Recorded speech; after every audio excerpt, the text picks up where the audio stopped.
Парламентке дагы туура эмес адамдар шайланып келип калган. Мына ошол адамдарды тазалоо милдеттери жүрүп жатат.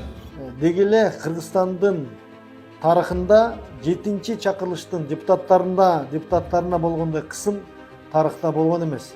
Өлкөдө мандатынан ажыраган депутаттар күкүмдөй көбөйдү. Анысыз кыргыз саясатындагы миллион деген кайманаты бар көмүскө кардинал Райымбек Матраимовдун чөйрөсү мандаттарынан кол жуй баштаганынан байкасаңыз керек. Балким УКМКнын башчысынын парламенттеги тазалоо жөнүндө айтканынан кийин деле байкагандырсыз. Парламенттен эле акыркы эле маалдарда 5-6 депутатыбыз парламенттен кетти. Көпчүлүгү өз ыктыяры менен кетти. Себеби биз аларга көрсөтүп атабыз. Өз ыктыяры менен кетүүгө мажбурлап көрсөтүп атабыз. Алардын туура эмес депутат экендигин, туура эмес шайлангандыгын.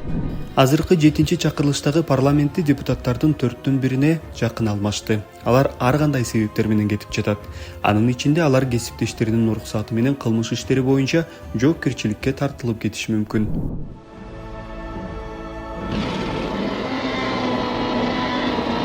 Бирден динозавр келип тиштеп алып кеткенде алып кете берсе, депутаттардын кайсыл аброю калат? 2021-жылы Конституция өзгөргөндөн кийин парламентте орундардын саны азайып 90-го түшкөн. Бирок 7-чи чакырылыш иш баштагандан бери 20дай депутат алмашты. Алардын кээ бири мандаттарын таштап, кызматка кетип, кийин ал кызматтарынан да четтешкен. Равшан Сабиров 7-чи чакырылышка кирип, бирок инвестиция боюнча улуттук агенттиктин башчысы болуш үчүн депутаттык креслосунан баш тарткан. Депутат Алтынбек Сулайманов мандатын президент Садыр Жапаровдун Ысык көл облусундагы ыйгарым укуктуу өкүлү кызматына алмаштырган.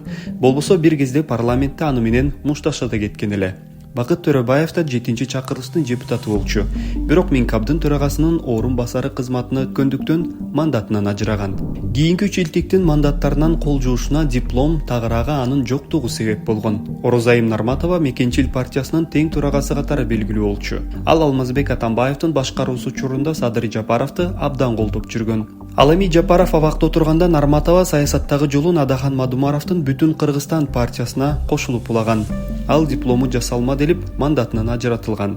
Анын ордуна парламентке мурдагы тергөөчү Айгүл Айдарова келген. Кийин Нарматова Кемпирабад иши боюнча кармалган. Ал эми анын парламентке келген мураскери ийимдеги коррупция тууралуу айтып, президентти Кудай берген хан деп атаган.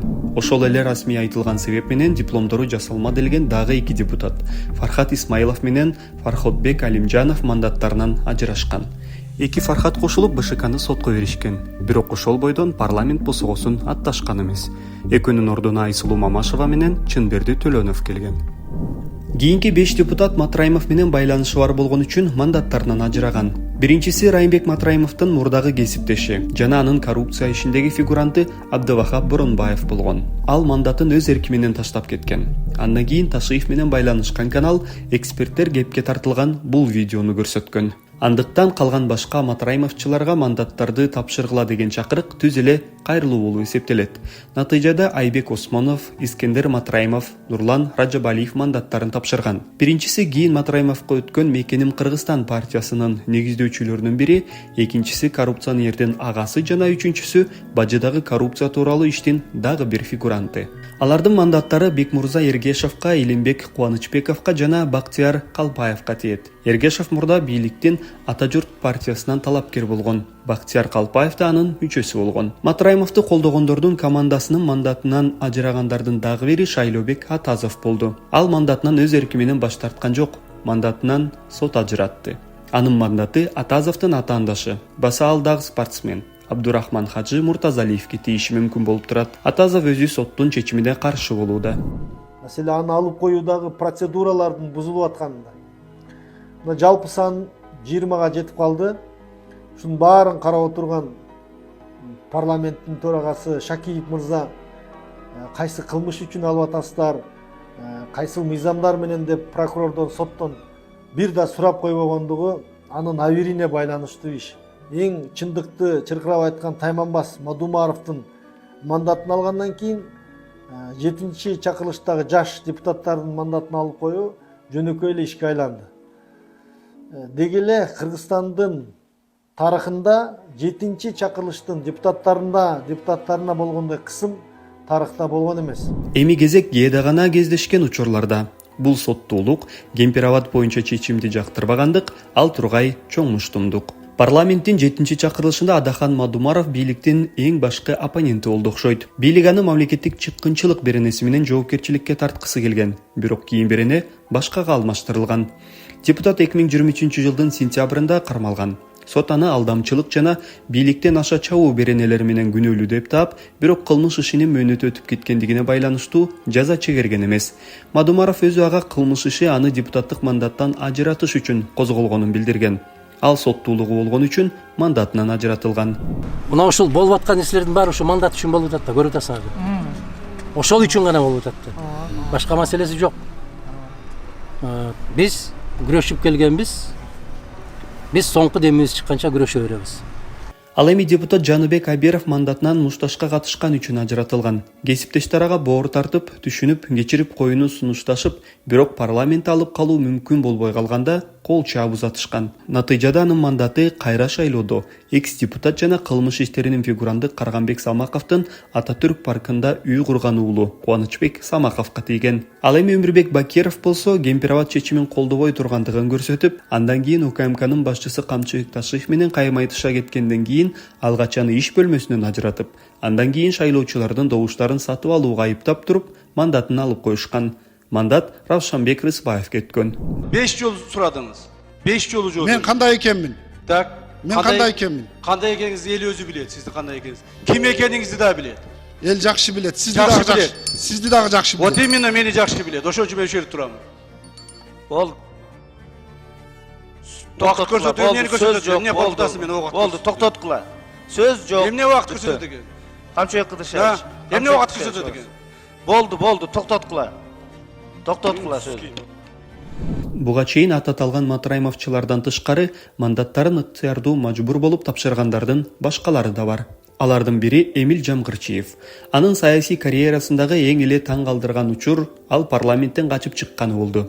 Жамгырчиевди чек арадан мыйзамсыз кесип өткөн үчүн жоопко тартууну каалашкан. Анан ал кесиптештери аны кармаганга уруксаат берерин түшүнгөндө депутат жогорку кеңештин 2 кабатындагы терезеден секирип чыгып качып кеткен.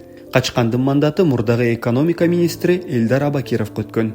Эмеле депутат болоюн дегенде мандаттан баш тарткандардын бири Эмил Жусупов болууда. Анын ордуна парламентке Советбек Рустамбек уулу келди. Жусупов турак жай сатып алып, бирок ала албай калган адамдар менен чырдашып жаткан Эмаком курулуш компаниясынын негиздөөчүлөрүнүн бири. Ошондой эле депутаттык кызматты бир мандаттуу округтун талапкери Ысык Көл облусунун мурдагы акими Максат Сарбагышев тапшырып берди. Депутаттык мандаттан Жусупбек Коргонбай уулу да ажырады. Ал парламенттеги ишинде күмөндүү демилгелери, казинонун арткы өтмөгү жана парламентте дарат кагазынын жоктугу сыяктуу сөздөр менен, ошондой эле саламаттык сактоо министри Алымкадыр Бейшаналиев менен чатакташып эсте калды. Коргонбай уулу министрди азыр Камчыбек Ташиев баш болуп күрөшүп жаткан уюшкан кылмыштуу топ менен байланышы бар деп айыптаган. Соттун чечими менен жана Бишкектин мурдагы мэри Эмилбек Абдыкадыровдун арызынын негизинде депутат Бактыбек Чойбековдун мандатынан ажырап калышы мүмкүн болуп турат. Абдыкадыров шайлоодо анын атаандашы болгон. Кереги жокторду мандаттарын ыктыярдуу тапшырууга мажбур болгон депутаттарды жаңыртуу үчүн өлкөдө кайра мамлекеттин акчасы коротулуп, улам шайлоолор болуп атты. Ошол эле кезде кезектеги жеңүүчүлөр мандатын алгыча эле кайра добуш сатып алууга айыпталып, чечимдер кайра каралып атты. Ал эми парламент депутаттары супер президенттик конституциянын жана УКМКнын түз коркутууларынан улам алар негизи бийликтин өз алдынча бутак экенин унутуп коюшкандай. Ошондон азыраак сүйлөшөлүк, тилим бар деп эле сүйлөй бербестен. Жооп бересиз бардыгына. Жакшы, рахмат. Колуңду кезебеген, колуңду сындырып коем. Колуңду сындырып коем. Биринчиден, экинчиден. Кыргызстанда 3 бийлик бутагы бар: мыйзам чыгаруучу, аткаруучу жана сот бийлиги. Парламент, өкмөт жана сот. Алар бири-биринен көз карандысыз болушу керек. Сот эгер мыйзам конституцияны бузуп атса, аны жокко чыгарышы керек. Депутаттар өкмөт менен президенттин администрациясы алар жазган мыйзамды кандай аткарып жатканын көзөмөлдөшү керек. Бирок биздин өлкөдө бийликтин 3 бутагы эмнегедир тең салмактуулук системасынан тыш бир бутакта иштеп жатат. Балким президент ал кандай иштеши керек экенин өзү деле так түшүнбөй жаткандыктан болсо керек.